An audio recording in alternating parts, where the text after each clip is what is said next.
Good evening, ladies and gentlemen. It is IDAGIO Live. It's Tuesday, so it must be Song and Beyond on IDAGIO Live, the place where classic music happens.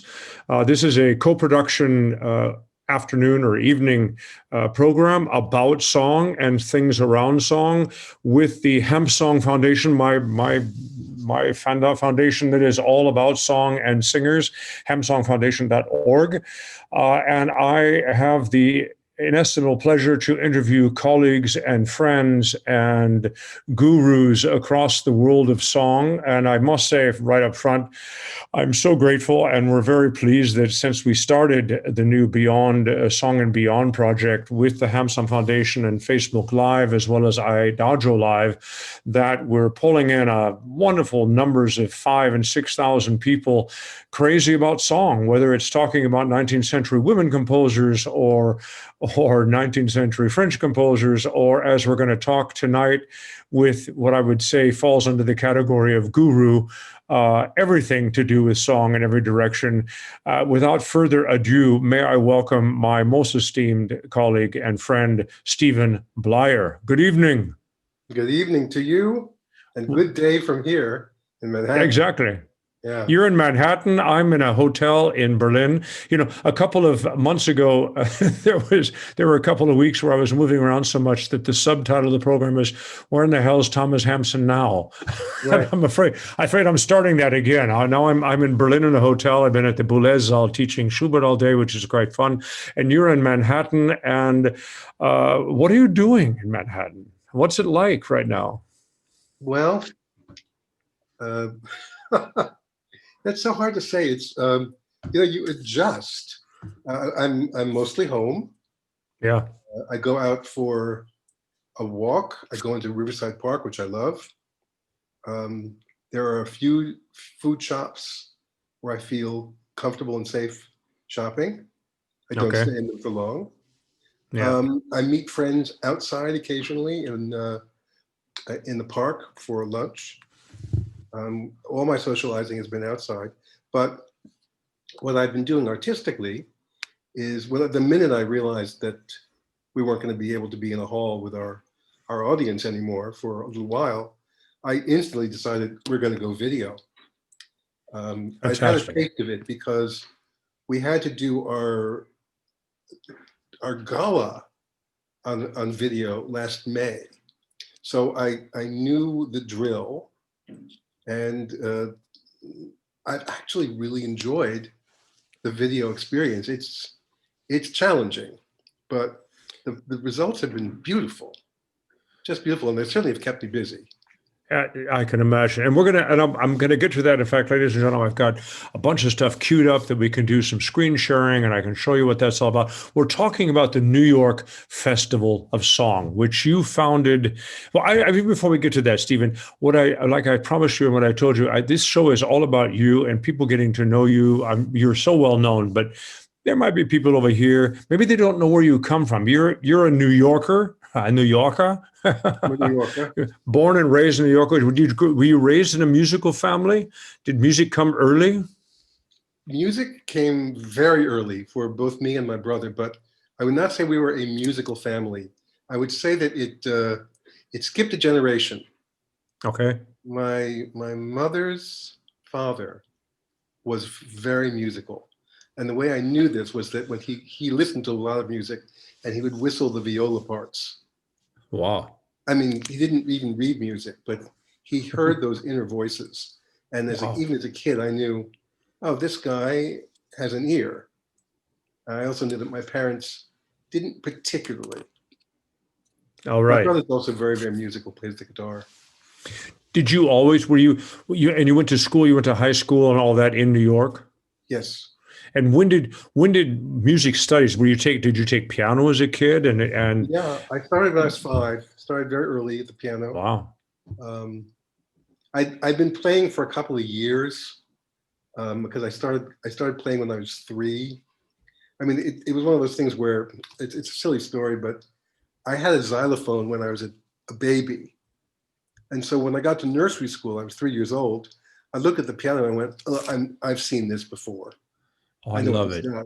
So I started Oh, because playing. you've been banging what ding ding ding ding ding ding ding that kind of thing. Yeah, I started to play all the songs that I had been tapping out on my, and everyone said, "Oh my God, he's a genius." I thought this is definitely not genius category. It's just, I'd never really seen the piano, but I could see the layout was the same as my xylophone. I love it. Just bigger and more notes. Yeah, and taller. And Yeah, taller. yeah, So very, when you were in high school, so you were studying voice and doing high school things, and always knew that when you went to college, you wanted to study music. I thought I did, um, but I ended up not actually being a music major. Right. I was an English major. I opted out of the music major the last day you could change your major, which happened to be Beethoven's 200th birthday. And it was this momentous day, and it was snowing, and it was 4 p.m. And I just realized, no, I cannot do the music major. I'm a very, I'm an odd character because music to me is so much a matter of the spirit, of the Mm. emotions, and of the body. Um, and the intellectual study of music I could do it, but it felt wrong to me. It just felt like a Really? betrayal. It wasn't even, it was not, it's not as interesting. It felt like you were, what, being occupied with thoughts about music that were not as relevant as what music meant to you? Yeah, yeah. And also I didn't particularly like the undergraduate, the whole Mm. ambience of the undergraduate music major at Yale at that time. But the kicker, if I can tell this story, was that I was taking a class in the classical era, and he listed a whole bunch of less well-known classical era composers on the board. And one of them was Toeschchi, who is actually Italian, and it's Toeschi. But I was Okay. taking German, and I looked at the board and I thought, I'm studying Tushy. Well, I can't be, I can't major in something where I have to study Tushy. So That's very funny. it was the turning point. Right. Yeah. That would, that's very funny. So you studied English literature. I did.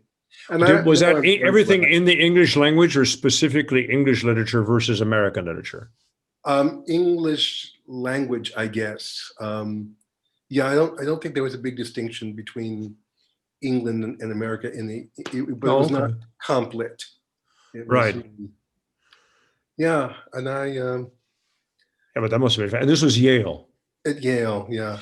And while you're doing this, are you still musically active? I mean, we talk about the structure of music, and I get that it's another conversation that, and I don't want anybody to feel like we're banging on music schools by any means, because you're still, if I remember correctly from your biography, which I have queued up if anybody wants to look at it, but you studied with what his name is Fracas, right, or Farkas? Shakers, Alex, Fracas, Farkas, Alexander Fracas. yeah, Farkas. Farkas, I Yeah, beg your pardon. And he was quite an important pedagogue and specialist in American literature as well, no? I mean, American music. not so much. What Uh-huh. Alex had was exactly, sometimes you meet a teacher and you go, I wouldn't be here if it weren't for Alex, because he had a great interest and a great facility, an instinct for Alexander technique. Oh my. And I needed him desperately. Right. I needed someone to untangle my body Yeah. when I played the piano. I could have used it probably in other walks of life too, but his specialty was the piano. And I just didn't know. I did not know my body. I did not know the relationship of mind and muscle and Right. spirit. And so I did quite a lot of piano at Yale, a lot of theatrical stuff too, a lot of All shows, right. All right. um, a good deal of it, and chamber music. But Alex was such a beacon for me. It was the stroke of luck of my life. And we're still friends. Wow. And we're still in touch. Oh, then I apologize for mispronouncing his name. Oh, that's okay. Hope I don't get a bad email. It's something, but I mean, if you don't mind, I mean, the body, mind, spirit focus of your life has been from how long? I mean, you've had serious and have serious physical issues that you deal with astoundingly and amazingly, but your path has not been easy. It's not been easy. I was 37 when I found out that all these odd difficulties I'd been having my whole life, physically, couldn't run very far, couldn't run very fast, was starting to trip and fall a lot. I'd work out in the gym with all the other guys, and I never got particularly strong at all. And it was all because I had a form of muscular dystrophy called FSH dystrophy. Okay. And it is a progressive disease, and as you probably know, I am in a wheelchair now, get around on wheels, but I've never stopped playing. I've never stopped performing. Right. That's incredible, isn't it? Well, the thing about that's like such a gift. Do you think that's also because you so early started with Alexander technique and understanding your body and muscle and control that you were able to somehow work with your body as it was taking you down this path? I had much more of a connection to the power of the mind and the spirit, and where the trigger points are, where the places are that release. And they're not always the place that's tense. Right. They might be at some distance from, but you let go of one thing and you suddenly something else lets go. I mean, it's constant work these days. It's hard, but I'm proud to say that I'm quite fascinated by it. It's very absorbing to have something to do. I can't imagine. I think I can't play this, and then you just keep at it, and 4 days later, it's like, it sounds lousy, but I can play it. And like 4 days later, it's like, it's gotten all the way to mediocre. This is progress. You sound like me practicing most everything. We all feel like that. Like, that's all the way to ordinary. Good. Exactly. That won't be embarrassing. I'm not going to embarrass myself or distinguish myself. Well, I mean, I remember the first time we've known each other as colleagues for probably 30 years, 25 years anyway. Yeah. We haven't made that many musical events together, a couple here and there along the way, which I regret. But our paths just kind of were different, and I wasn't in New York all that often, all that sort of thing. And maybe we should catch up on that. But I remember to find each other as men of a certain age. Yes, exactly. Yeah. What's that?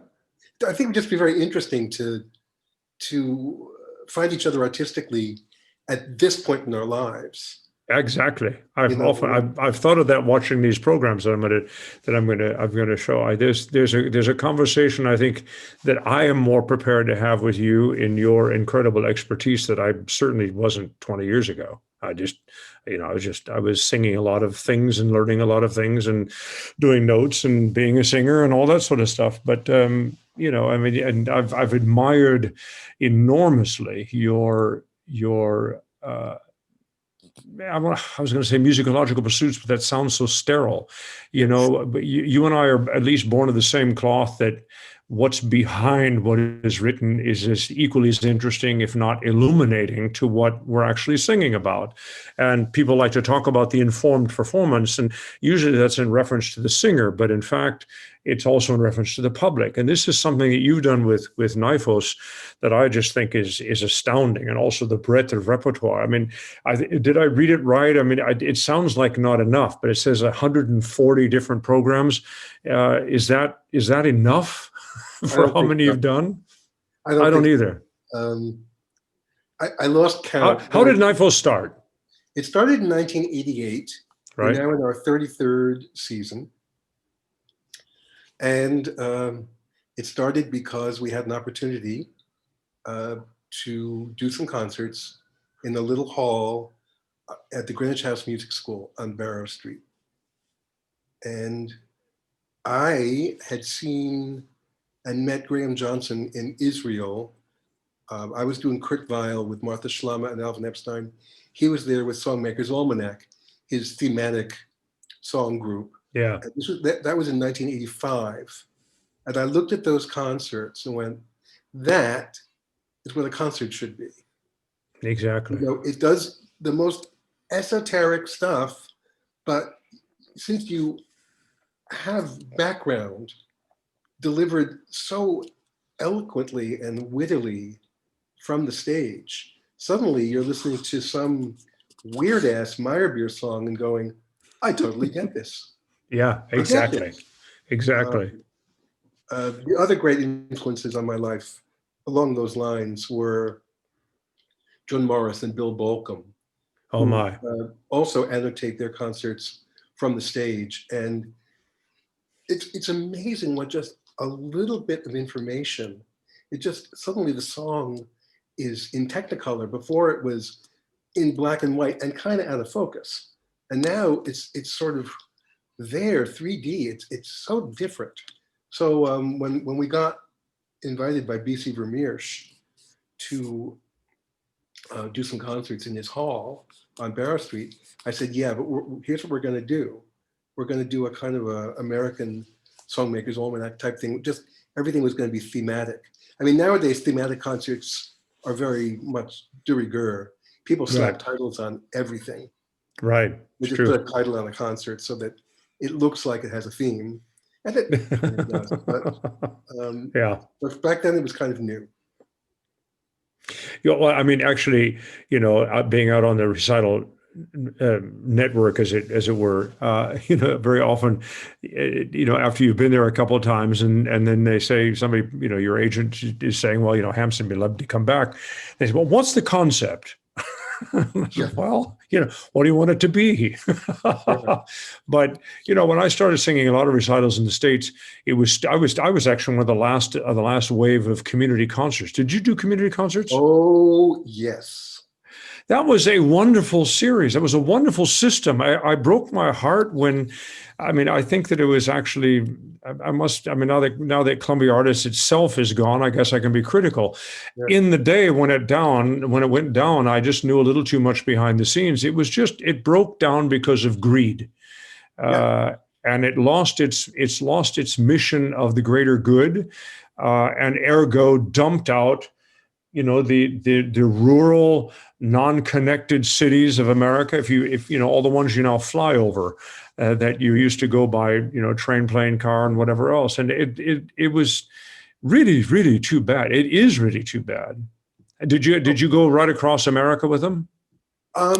I didn't like traverse the country, but I zoomed in and out of a lot of places.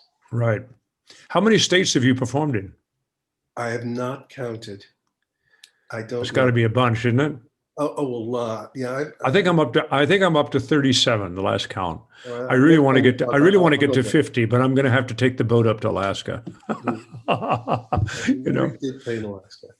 You know, Marilyn Horne hit all 50 and then some and repeat, you know, and she was, of course, an absolute stalwart of the community concerts, and it was a big deal, and she kept them alive, and she was one of my first inspirations. She, you know, when I went to the Music Academy of the West. Did you ever go to the Music Academy of the West in Santa Barbara? I have been there, but I have not taught there. Oh, you didn't teach there. I went there, you know, back in the days just before electricity was invented, and studied with Gwendolyn Koldovsky. Uh-huh. You know, she was the absolute, you know, guru. Jean Barr, that's what I was trying to hear. One of her wonderful proteges, Jean Barr, then went to Eastman, and one of her colleagues was Susan Danoff, and it's been fun to connect with these people again. Susan's coming to Heidelberg this fall, or this spring, to do some teaching as well. And so you're going back just a little bit, after college and sort of getting into your life and working, were you just, as they say, jobbing? Have you always been in academia, or were you doing more recital work and did academia come later? Obviously, if this disease really showed up in a big way when you were in your middle 30s, then was there a time that you thought of yourself in a different trajectory? Yes, that's a lot of questions. Sorry. No, it's okay. After college, a very interesting thing happened to me. I graduated college very young. I was 20. Oh my. And I got called, the first singer I ever played for in a recital, I was 13, you'll be amazed, was Matthew Epstein. Yeah, trial by fire. Matthew and I went to high school together. He was older than I a bit, and he gave a recital in his senior year. I was a freshman, I was 13. I played for Matthew.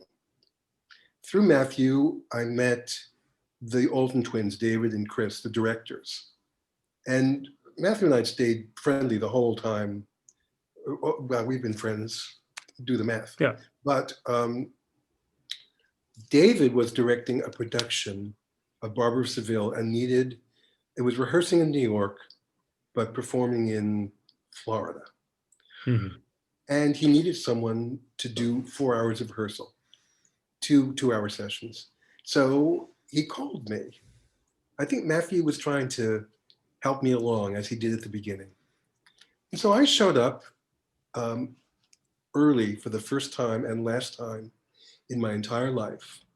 I showed up early at Manhattan Theater Club, and Alan Titus was the Figaro. If I can tell you that also, Frederica von Stade was Rosina, and Neil Rosenshine was Almaviva. My goodness. That was the cast. This was 1972. What a, oh my goodness me. Everyone's just starting out. And Alan said, would you mind running the Largo with me? And I said, no problem, because see, Largo, Al Factotum, had been one of Matthew's pieces when he was a baritone. Right. And he started out as a bass, he then became a baritone, he became a tenor, and then he stopped. Okay. In his baritone years, I played Largo very, very often. So I whipped into Largo, and Alan said, that was really good. Hey, listen, I have a recital next February. I don't have a pianist. Do you want to do it with me? This was my first, just graduated college, 20 years old, first job. And Alan, who was very famous to me because of Bernstein's Mass. Yeah, sure. He was on the cover, for God's sake. He was the first, for ladies and gentlemen, he was the first celebrant. He premiered the Bernstein Mass when it opened the Kennedy Center. Yes. And he was, to me, a superstar. Oh, yeah. And I said yes. And that's how my career started. I got asked to play a recital at my first gig. I would love to say that it all just Cinderella'd from there. It did not. I mean, it was just a lot of work. And sure. I started so young. I was not a particularly mature person. It took me, I didn't really grow up until about, when was it? Last November? I know exactly what you're saying. I just wasn't very grown up. Sometimes you look back and you go, what was wrong with you? Yeah. But Tom, especially now that you're teaching, when one sees, every once in a while a mirror shows up and you want to slap somebody and you're, whoa, nobody slapped you. Yeah. Everybody was patient. You were an asshole. Just chill, you know. I love it. I have to remember. Sorry for the bad language. Sorry, gentlemen, ladies and gentlemen. Anyway, I got to tell you about that time. Alan Titus. I love it. Well, did you do recitals with Flicka? No, I didn't, because Flicka worked with Marty Katz. Yeah, she was with she and Marilyn was with Marty back in the day. But later on, we've done some stuff.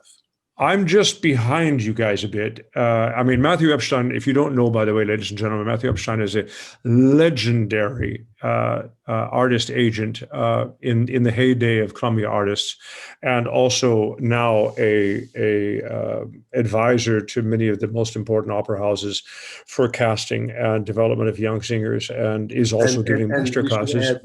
His nickname is God.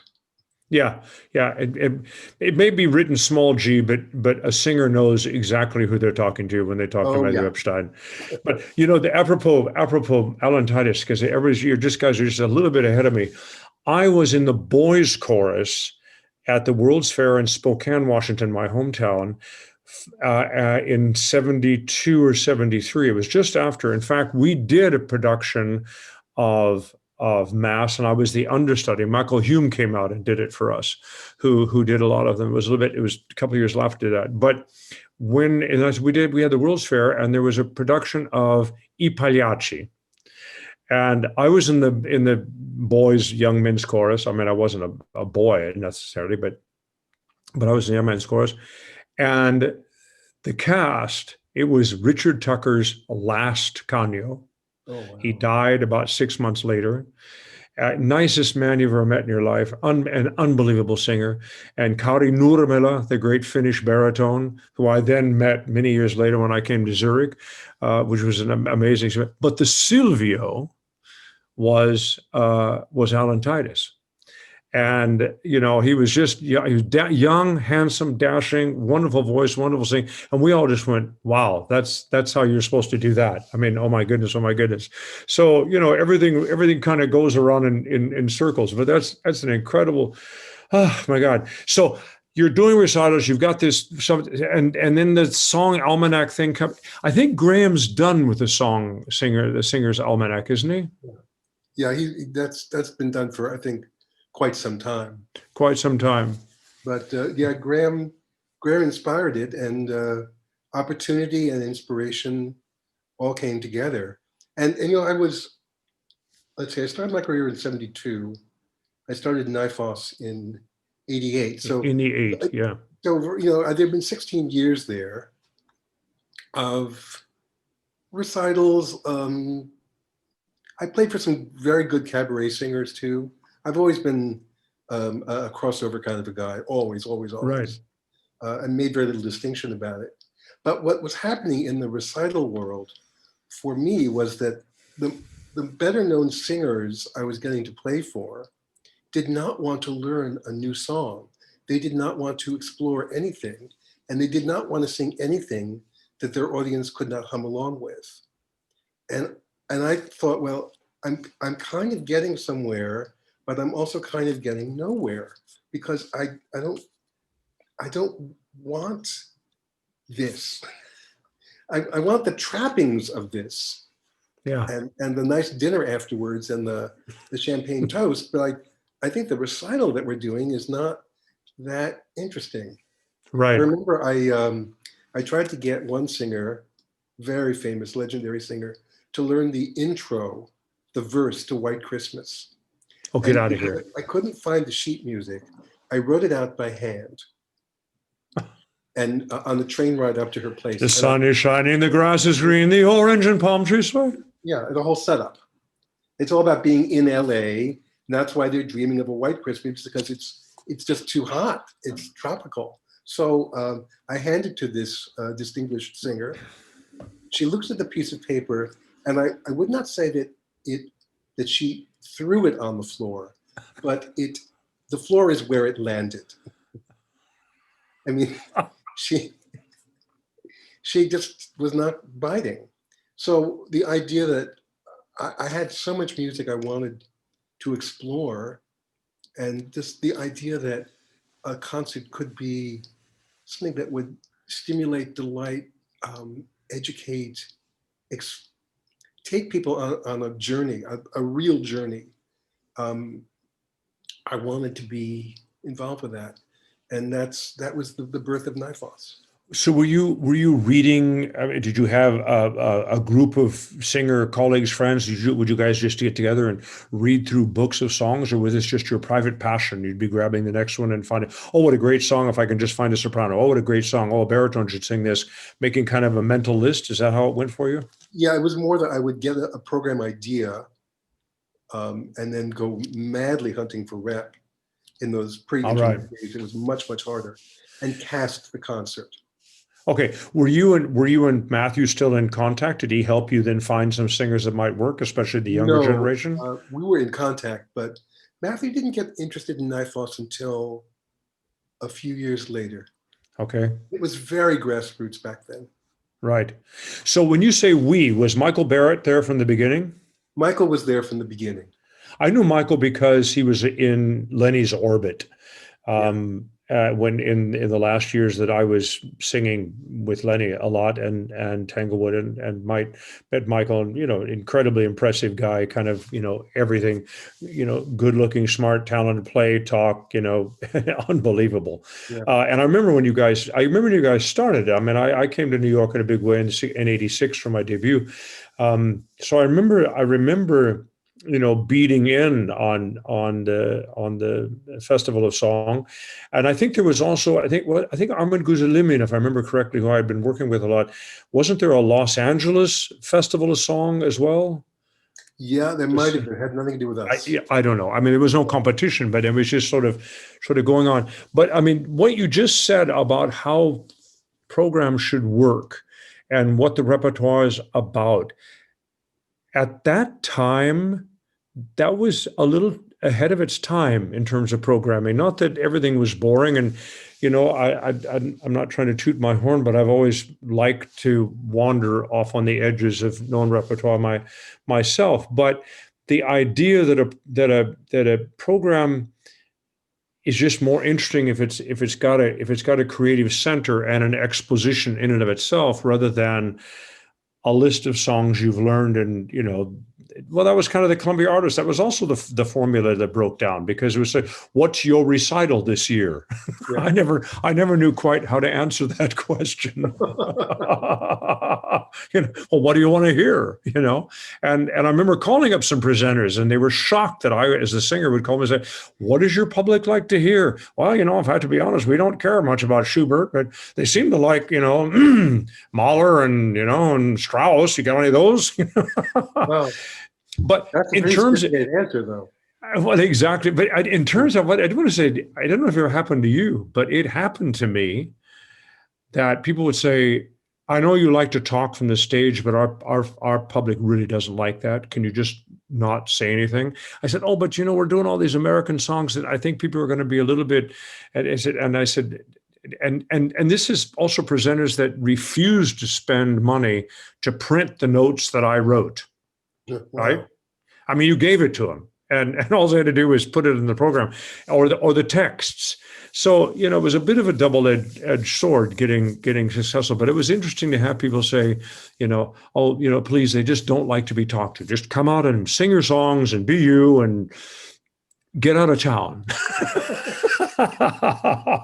is kind of how it felt, And don't be too long, because we've got a reception for all the people that are making, As someone once said to me, it adds length to the program. Yes, it's true. That's quite true. I was going to just share with you and this audience an example of a NYFOS program that I was very proud of. Well, actually, I wanted to maybe even go in and show people all the listing. But what you've got is titles of programs. But all those notes that you've written, are you now publishing them? Is that what I understand? I am not publishing them just yet, although I would like to eventually. I think that they are, if I'm not mistaken, purchasable online. Not expensive. I don't think they're free. But you can get them. Okay. And through the NYFOS website? Okay. Probably. I'm not sure. I would have to look. Okay. But were you going to start some of the genesis? Tell us some of the programs and connections you built from the beginning. Well, I was just going to describe one or two. Please. So people get a sense of how I think of a program. I did one called Fugitives, and it was about the composers who were in Germany and Vienna as Hitler rose to power, and what happened to them. So Act One was art song, cabaret song, and political song by a wide variety of composers. I had Schraker, I had Zemlinsky, Schoenberg, of course, Friedrich Hollander, the great, great, great cabaret writer. Really, there's a genius composer right there. Unbelievable composer. Kurt Weill. And the last song in the half was Ändere die Welt, sie braucht es. Change the world, it needs it. And that was intermission. It's kind of an amazing piece. Act 2 started with kind of an interlude with two composers who did not survive the war or who were lost. One of them was, well, I did Krasa and I did Ullmann. They died in the camps. But I did also one song by a composer that no one knows hardly anything about, named Georg Jokl, Jokl. And he wrote a song called Abendlied, which was featured in NYFOS's second at-home program. Wow. He sang it. And it's ravishing. You just wonder, all we know is he got to New York and he disappeared. We don't know anything else about him. And he's a lost man, just as, you know, Krasa and Ullmann were snuffed out. Oh, Krasa and Ullmann were huge talents. Thank God they got some. Did you ever come across, I believe his name was Hermann Klein, you know? Yeah. Sure. Yeah. And there was another one, Schweitzer. You know, I did a series on Verboten and Verband, forbidden and banned, and, you know, the anti. And I'm very close. Did you ever come across Michael Haas, the producer at Decca and Antarctica? Did you guys ever cross paths? I didn't know him, but I know about him, sure. And he now works with in Vienna with a guy and he's at the Vienna University, and they have a program called Exilarte, which is essentially repatriating of these completely forgotten legacies and manuscripts. Very often the family has stuff and they don't know what to do with it, and, you know, they're cataloging it, it's stored, they're reissuing. You know, it's an amazing project, and you would love this. Did you ever come across Walter Arlen in Los Angeles? Yes. Well, he was a critic for years. When I was there as a kid, he was a critic. He was a composer. I mean, he still is. He just celebrated his 100th birthday. In fact, excuse me, but the Hampson Foundation, we did a special on that. So go to the hampsonfoundation.org and look up this special that John Tolansky did on Walter Arlen and his music at the age of 100. I mean, he's probably the closest link we have to Hugo Wolf that we could possibly have. It's astounding. Yeah. Actually, you know, Exil Arte was the one that got me that Jokl song. Oh, okay, perfect. And when I said, so tell me about them, they went, we don't really know. There's nothing. Yeah, they don't know. But what I wanted to do in this program was take these composers, the ones that most of the ones that you heard in the first half, most of them came to America. All right. And so then you hear what they wrote when they were here, when they got to America. Right. But the question was, after this Ullmann song, how do I get to America? I needed a turning point song, and I found it. It's Die Landschaft Die Landschaft des Exils. Oh yeah, Landschaft des Exils, yeah? Yeah, the Exils, Hans Eisler and Brecht, which is the two of them on the boat seeing California as they're, you know, finally reaching America. It's a 1 minute, 32-second song, but it's a queasy little barcarolle. Makes you a little sick to hear it, but that was how I got my boys to America. And then the next song was Kurt Weill, How Can You Tell an American? Which I know you recorded. Oh, that's fantastic. Yeah. With Jerry Hadley. With Jerry Hadley, yeah. Yeah. And suddenly we're here, you know? Yeah. But it was a really very moving program. And we ended with the Eisler Peace song. Yeah. A beautiful, beautiful little piece. Eisler has such a difficult history for normal Americans, but he was just a genius song composer, and apparently just one of the most generous. I mean, there's stories that some of the famous tunes given to other artists were he wasn't allowed to publish when he was on the blacklist and all that. So he would write something and he would hand it to somebody. And I have my suspicions about some of them, but you know, he was an amazing colleague, a very extremely messed up family. You know, his sister actually turned him in, as it were, and started that whole snowball of hell. Unbelievable. But I want to get distracted. And if you look through and I'm really, you know, as a program junkie, myself, you know, I love the titles, I love the idea, and I want you to maybe give a couple of examples of getting an idea and then finding the songs. Maybe go to the American repertoire. I mean, have you was it more periods or was it subjects? We did a little bit of that when I did the radio program, but you would get sort of an idea of how things connected and go find the songs, and it would come up with an evening. Gosh, it's often starts with the germ of an idea. It can be a song or just a concept. One of the programs I was very proud of was called Schubert Beatles, and that's exactly what it was. I love it.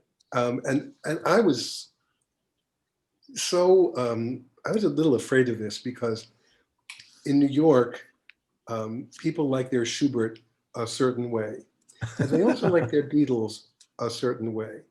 And so like putting them together is like, you know, really, why don't you just get a razor blade out and ride out on it? Because, you know, this is, Yeah. and I was going to do all Schubert first half and all Beatles second half, just so that we could keep them pure and not offend anybody.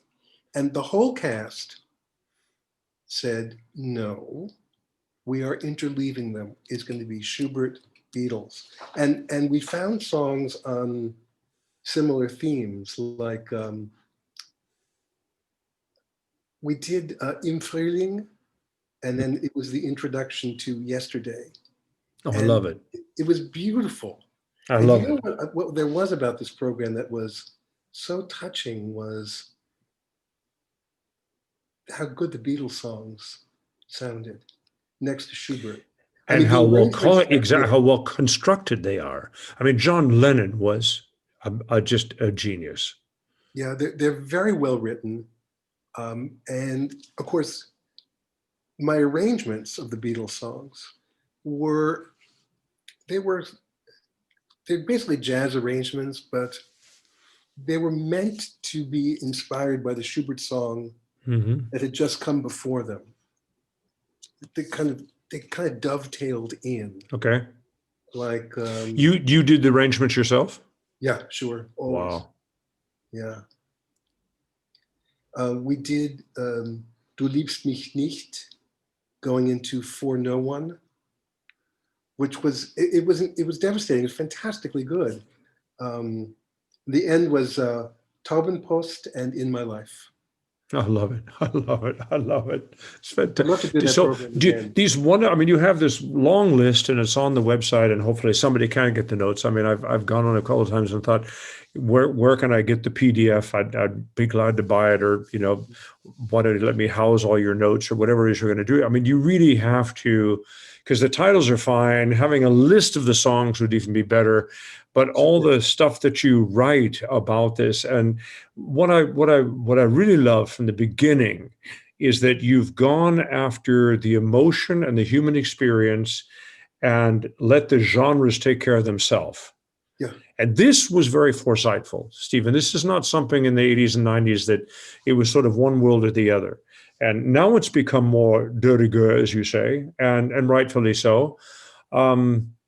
But I mean, you know, I mean, Julia Bullock, one of your best friends, and we're going to look at her in a bit, and a young singer I admire enormously. You know, and I told her, girl, anybody they can get from Schubert to Nina Simone in a recital has got my undivided attention. Oh yeah. You know, because I mean, wow. That's how we hear songs these days. Yeah. You know, we have Spotify, we have playlists. I mean, it used IDAGIO. What's that? IDAGIO. Yeah, of course, Adagio. I'm a great subscriber, a great fan. But the thing is, it used to be that you would put an LP on, and that's Yeah, what you listen yeah, to. And if you wanted to hear something else, you put another LP on. Not anymore.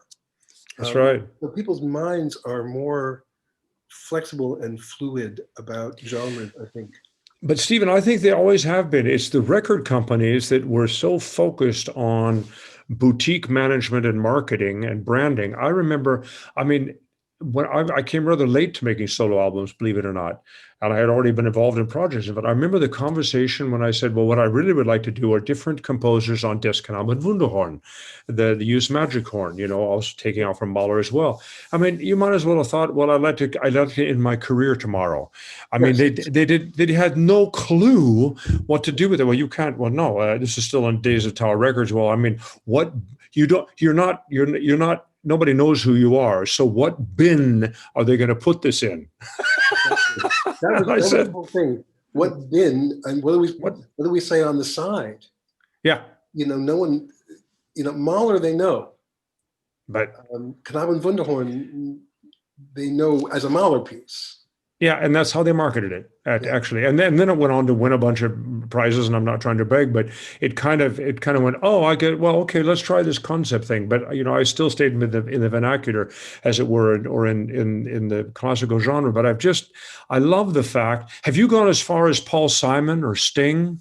Oh, I've not done Sting, but Paul Simon certainly. Paul Simon is, he's a 20th century Schubert, for crying out loud. Yeah, this You is know. very good stuff. Paul And Simon, Sting as well. Have a look at Sting's. I didn't know Sting until Martin Gruminger said he was his favorite pop composer. I had to look at Sting's songs. Well, I must say that it's very often I'll go back, and when I started to listen, I sort of put on an album of Sting. I went, oh, I know that. Oh, I know that. Oh, and then I started listening to the words. Is some of this fascination that you have? Do you think because you're a lit person?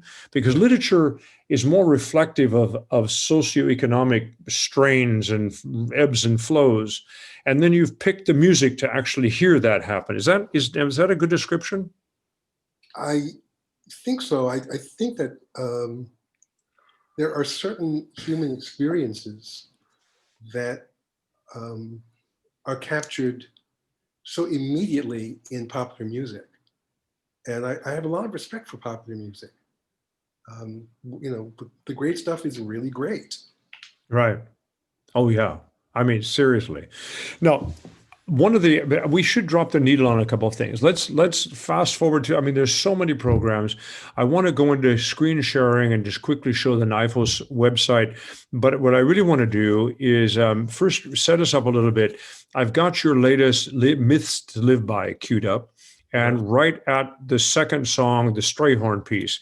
Now, a lot of people don't know who this guy is, so I know who he is, and it's just fantastic. I mean, he's the unsung hero of a lot of orchestrations, right? I mean, And compositions, because he was Duke Ellington's assistant and amanuensis, and the deal was he wrote many songs, but the deal was they would be published under Ellington's name. right. So they were, for many, many years, thought to be Ellington songs, and they're in the Ellington book, but they're actually by Strayhorn, And including this one. he was really something, wasn't he? Oh, Now, yeah. that had to be difficult for him. I don't know his story so well, but that had to be difficult for him. Yeah, I think by the 50s, he was trying to crawl out a little bit from under. It was, he was also, he was gay, which was very difficult in the jazz world at that time. I think might still be. And he had some personal issues. Was some of this a protection? Was Ellington actually kind of trying to protect him? Is that also part of this? Well, as Ellington's amanuensis, he had a very firm place in the world. He wasn't going out on his own, but there was a price for it. But I'm glad I think he really finally kind of discovered Lena Horne was his great friend, and I think brought his contribution more explicitly to the world. Anyway, this one has a lyric by Billy Strayhorn, and it's called "A Flower Is a Lovesome Thing." That's the one you wanted to play? I think that's the one. Let's do a screen share. The next thing you should see, ladies and gentlemen, if I didn't mess this up, will be actually what you're going to see is this page. I put in Steve Blier's name on IDAGIO, and we come up with the wonderful series that you did, at least 2 or 3 of the albums you did on Ives, which is the complete Ives, which is just on Albany Records. It's just wonderful. It's the Bible if you care about Ives and you want to know something. So, I've known this from the beginning. But we're not going to stay there. We're going to go. I've got you queued up. Here is, if you go to my NYFOS song, you can read Steve's bio. And if you go down here, I think we can go to news, contacts, support us. I'm just going to Facebook, Twitter, links, features and reviews is fun. Tour programs. I mean, you can sort of kind of have a lot of fun looking up stuff. And if you dig deep enough, you'll find other programs. I don't want to waste all of your time looking for this. You also have a blog on the NYFOS, which is some of your writing about song and connectivity, which I think is really quite wonderful. And it's this is a particular series, but there are others' writings, and you had invited guests. Is there something you want to offer expanded on that idea? Well, we have a daily series called Song of the Day, and right. I share it with lots of other people, but I enjoy doing my week of Song of the Day. Right. Well, I just queued up the 14th page that it was showing me, and we're already back to 2011. So you really can have quite a lot of fun here on song. And Song of the Day is a wonderful series. Congratulations. And let's see, what is this? This is also a festival of song from different projects. Now, tell us about when you said, okay, we're going to go digital. This is what the splash page looks like. And your songs were, for instance, this one came out this was canceled, but some of these things turned into, maybe I'm in the wrong place. No, this is the page for NYFOS at Home, and that is our video series. Right. There we go. And so you had them, you've done a couple, and what they lived for about what, 2 or 3 weeks on the site? They were actually up for about 6 weeks. Okay, good. We kept them there a while. We're new to this. It's hard to know, is it better to leave them there for 3 weeks so people know, oh, I better get my ass over there and watch it? Or do you just leave it for a long time so you can keep mentioning it to people? It's a very, it's a brave new world out there trying to get people to click on the concert. Well, it's true, and that's kind of what I'm walking through here, because it's actually really, really simple. I mean, you literally just click here, and you go to maybe I already let's just show you. If you click here, then you'll come to this page, and you say, I want to do that, and I want to support. And at some point, you're going to come to you'll be supported. And I've already queued it up, and it is nice. You can just access it, but it's nice if you contribute to the effort. And it's very simple and very quick, and you get sent to the email, you get them, your login credentials, and then boom, you've got this beautiful page. Now, Steve's not going to like that picture, but I'm going to move that picture pretty quickly. This is already started into Myths to Live By. Tell us a little something about the program. I wanted to do something with Julia. I proposed to her a few ideas. And I said, something about the things underlying almost Jungian things that people believe, whether they even know it or not. Stories that they've been told when they were young, that they've absorbed. That was sort of the idea of the program. And I mentioned, I did a kind of a clever thing, because I knew that years and years ago, she had sung Kurt Weill's The Princess of Pure Delight. All right. I never heard her sing it, but Rob Fisher, the Broadway conductor, wrote me an email afterwards. He said, oh my God, I just saw the best performance of that song I've ever seen. That woman, Julia Bullock, nailed it. So I mentioned to Julia that we might include that song, and she went, but I do that song. I went, I know, darling. I know. I know. That's why I want that song. And it's the penultimate song of the show. And Julia has just completed, or maybe she's still extending her artist in residency at the Met Museum. And I would imagine Myths to Live By just dovetails completely into the different programs that she was creating there. And she had we talked about it. She was on Idagio Live with me in June. We talked about she had a program of slave songs contemporary, or the idea of what they might sound like today versus yesterday, and texts commenting on this whole horrid history of ours. So Myth to Live By must have just been a kind of a no-brainer for her. Yeah, it was really interesting to collaborate on it. And also to look at a song like Minstrel Man by Margaret Bonds. Right. And understand, she said, well, that's the myth of the Black performer. Uh-huh. And she was quite eloquent on the subject, what it means to be a Black performer in today's world. And does she talk about those things in this show? Oh, yes. Oh, we come on. talk about the idea of the various myths that each song embodies. And by myth, we don't mean something that's untrue. No. Joseph Campbell myths. Yes, exactly. Jungian myths. Yeah. Okay. What I've done is I've queued it up, ladies and gentlemen. We're going to hear one song and it's also for several reasons. It's a great song. It's Steve talking about it. It's Julia singing. They have recorded on two different continents. It's the electric manifestation of what we now can do today. And if there's any positive thing, and out of every crisis, we must create opportunity. Two things. One, the general public is so far more oriented to a parallel digital universe that makes a lot of things that we're experimenting with possible. And two, it is a fact of life that our third rail of performance, digital and analog, is here to stay. And so we're all having fun innovating on and expanding and trying to make things possible. I think what you guys have done wonderful. I love this, you playing someplace and her singing someplace and melding this together. I mean, it's fantastic. We're going to hear the Strayhorn piece, and I did cue it up. We can hear you talk, but tell us about. Just one thing. Please. You have to understand, I recorded my part first. Okay. And sent it to her. Right. She then put in a headphone and sang to my pre-recorded piano. It's not that we were actually making music at the same time.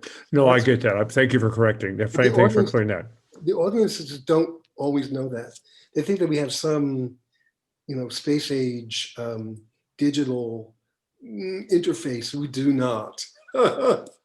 Well, we are getting there. We can do some of that, but probably certainly in this medium or this genre, I think like you did with producing, but it's still pretty amazing to have the kind of ensemble and build this together. So what is this Strayhorn piece? Or if I just queued you up where you're talking about it, is that enough? Sure. All right, here we go.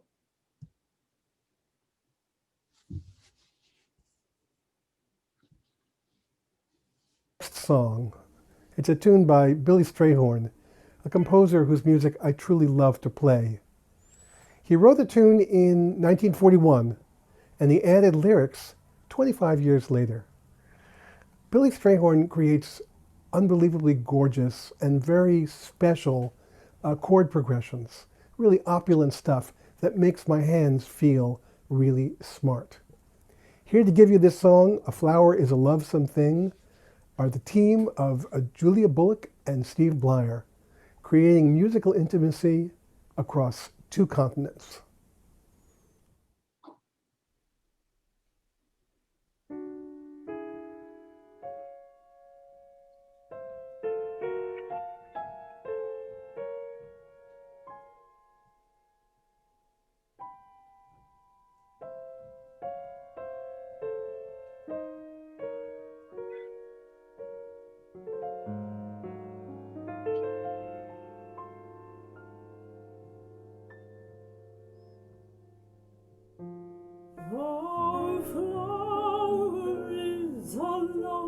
Something,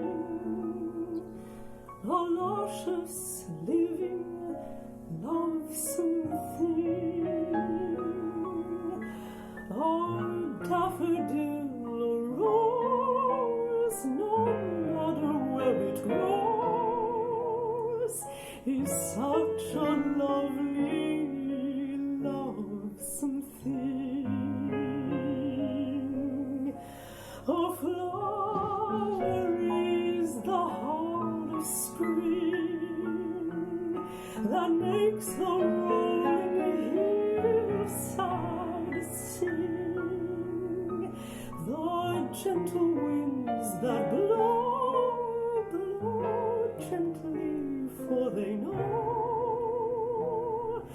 a flower is a lovesome thing.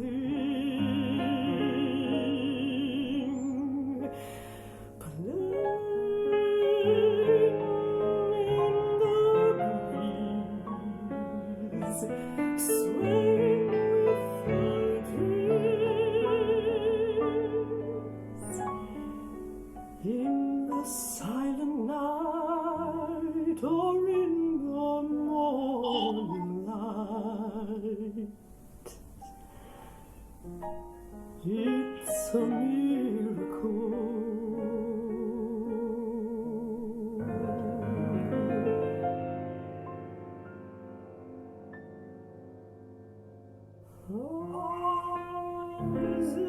Azaleas drinking pale moonbeams, gardenias floating through daydreams. Wherever it may grow, no matter where you go.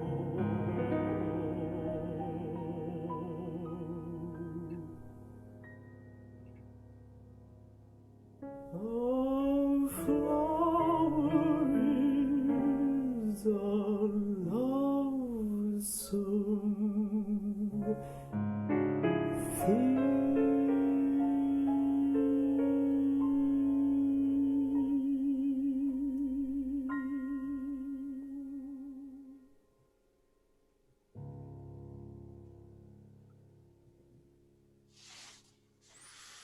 Oh, my.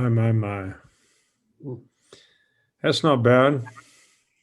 Oh, wait a minute. I got to get back out. Sorry. I got to go back.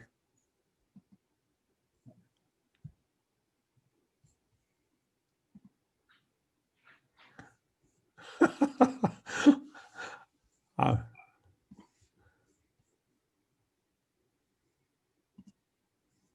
think we're good. I'm having a hard time getting back to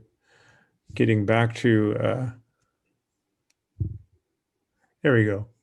Sorry, I need to mute you before I can come back to you. Sorry about that.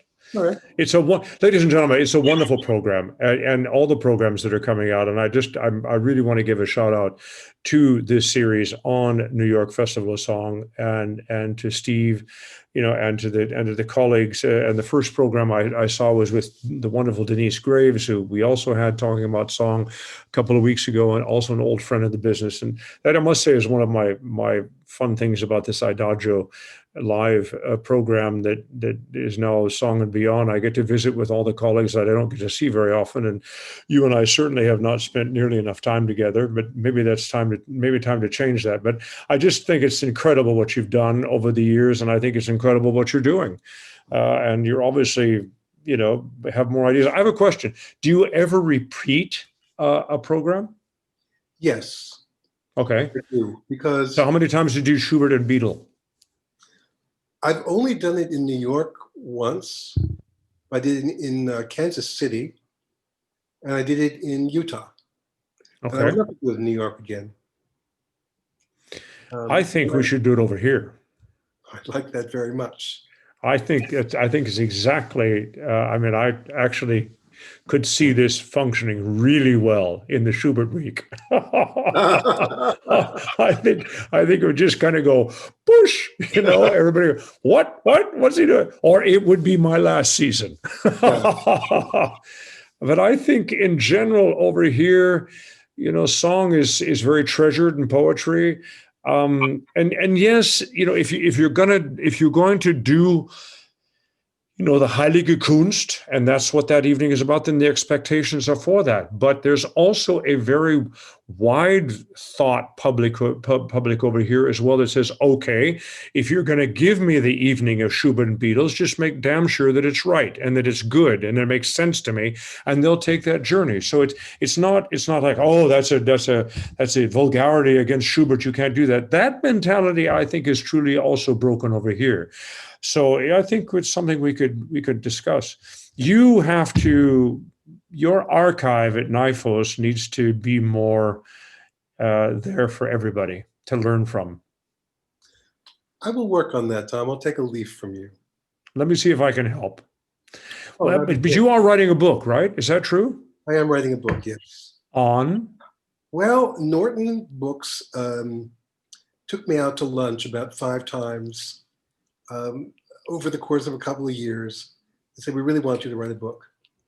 And I said, what if how about if I like worked on my program notes? And they said, that'd be a great second book, but we want you to write about your life in music. And I am not the most confident human being in the world. I've always thought about myself that I have much more chutzpah than actual confidence. I have enough chutzpah to get myself on stage. I understand what you're saying. I don't have the confidence that it's going to be great, but I can get myself there because, God damn it, I need that paycheck. But so it took me a little while to realize, and in fact, my husband, who was also a writer, said, Steven, people would kill to be taken out to lunch 5 times to be asked to write a book with a contract. I mean, you have got to do this. And I finally woke up. So I'm writing about my life in music. It's about how I navigated it, what my career was like, and about the physical challenges, what it was like to go through all of that, just to describe it for people so that they have more of a sense of what it means to sort of, I will tell you something interesting, Tom. I think that I wouldn't really wish muscular dystrophy on myself or anybody else, but the truth is, I really coalesced as a human being and realized myself starting from when I really had to deal with muscular dystrophy. Wow. It brought something out of me, a kind of metal, a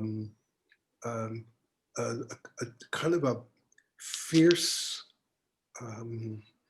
strength that I really didn't know I had. And in a way, I'll tell you another very strange thing I've realized, that being in a wheelchair is, again, although it's sort of fun, that's the truth, it's kind of fun, but it's hard, being in a wheelchair is not the way I would want to navigate the world. But I think that I was always so self-conscious about how badly I walked and how prone I was to falling, and then I needed a cane. And suddenly, in the wheelchair, I am like king of the road. I'm much faster than everybody. I zoom around New York like a speed demon. And I think it made me grow up. I kind of finally dropped into myself. So, that is the upside of it, that it was one of my greatest teachers. And it is not lost on me.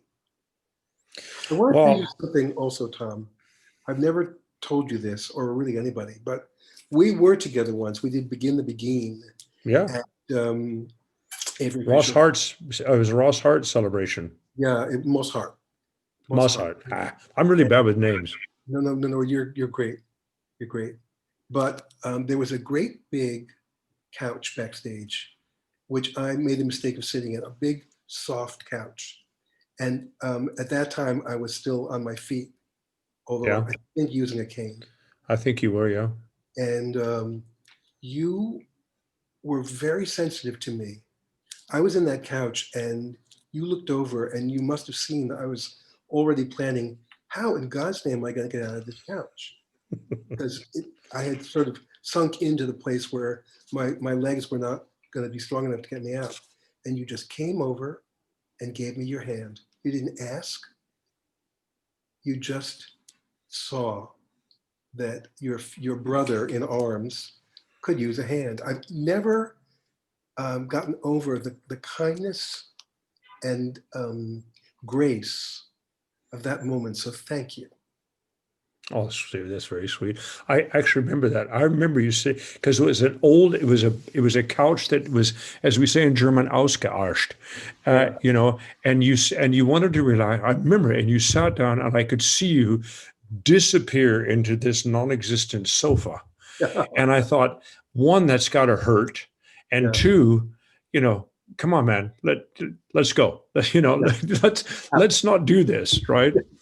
Anyway, I also remember beginning, and it was a fun evening. Oh, Stephen, it's wonderful. You're just write the book, and also, by the way, leave room in your book to. What we didn't talk about, I do want to. You have over these years, just the programs are wonderful, but you have nurtured in all these years every next generation and given platform for many of our generation that wanted to focus on songs. I mean, the singers and colleagues that you have made their lives musically possible is an astounding array. And I think it would be very apropos of you uniquely to speak of some of those arcs, some of those journeys that you accompanied or saw where they went, or maybe even a couple of colleagues had, you know, just had that brief. It was a brief golden moment that didn't last, but nevertheless, that doesn't make the golden moment any less spectacular. That I think would also be part of that story. That seems to me would be very interesting. Well, I was very close to Lorraine Hunt Lieberson before she was Lorraine Hunt, when she was just Lorraine Hunt. Right. And her first New York concerts were with NYFOS, actually. That's right. I knew Anthony Roth Costanza when he was 14 years old. Jimmy Conlon sent him over to me because he had done a movie with Jimmy's daughter. Right. And, he sang Voi che sapete in the movie. And Conlon said, go sing for Steve Blier. And he had, at 14, a voice like, it was like a razor blade. It was it was like a banshee. I mean, but, you know, he certainly had the focus. Right. And he came back and saw me every 6 months. Wow. He came with his mother, and she sat in the piano and made some music. So I was kind of encouraging him. I mean, he's really become quite the thing.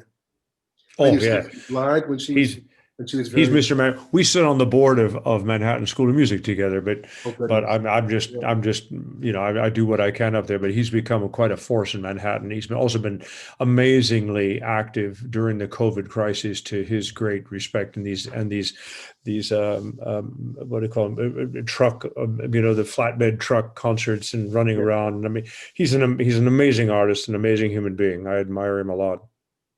Yeah. Oh my goodness.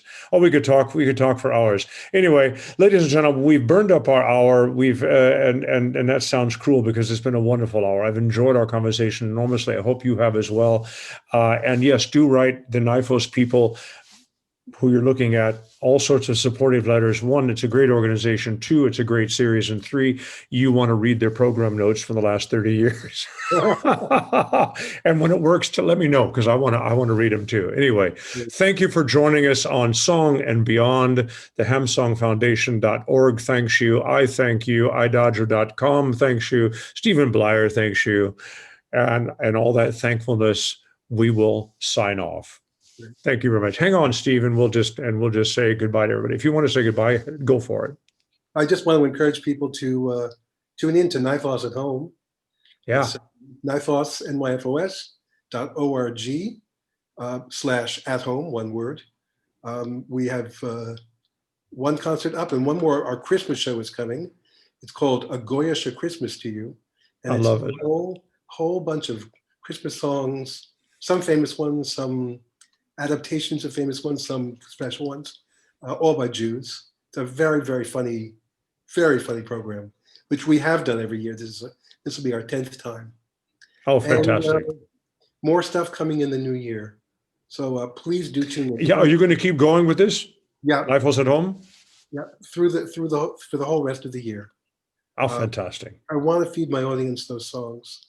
And the concerts are free, although you are certainly encouraged to donate at whatever level you like.